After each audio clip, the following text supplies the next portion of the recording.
د خدای جل جلاله څخه مرسته غوښتل. ژباړه حمدالله حلم یار.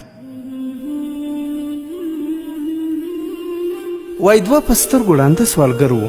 دوی چې د هارون رشید د ښځې ملکې زبیدې د سخاوت کیسې اورېدلې وې، نو ځکه به یې هر سهار د پاچا د ښځې د قصر په دروازه کې کچکولونه نیولي وو. یوه ړانده چې به خیرات غوښته نو ویل به خدایه ستا مهربانۍ ته ناست یم، ستا څخه روزي غواړم.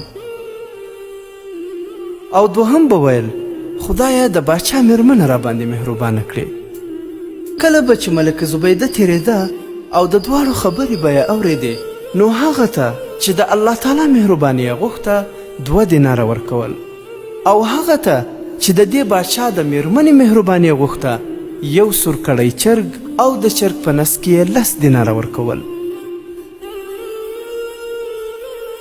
9 ورځې همداسې تېرې شوې.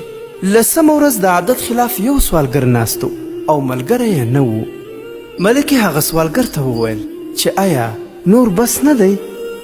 دا دې 10مه ده چې له تا سره ښه ډېره مرسته کوم. او هغه بل ملګری چې د خدای هیلې ته به ناست و، پر لږ مرسته یې هم قناعت کړی ده او په خپله مخه تللی. سوالګر رابرک شو او ورته یې وویل کومه ده چې ډېره مرسته دې راسره کړې، خو هره ورځ دې راته 1 سورکړی چرګ رالیږه او ما هم پر خپل ملګري په 2 دیناره پلورلی ده، ځکه ما د چرګ پر ځای پیسو ته اړتیا لرله.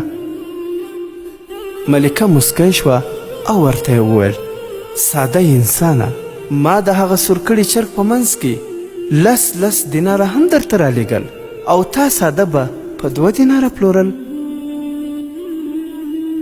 هغه کس چې د خدای تعالی مهرباني یې غوښتې وه، دا دی نن یې ښه ډېرې پیسې وموندلې، او تا چې د بنده مهرباني غوښته نو پر هماغه حال یې.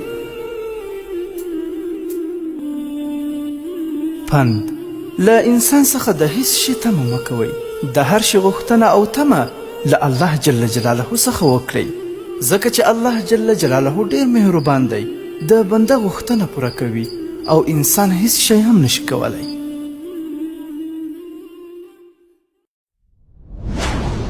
د حکایات مصنوي شریف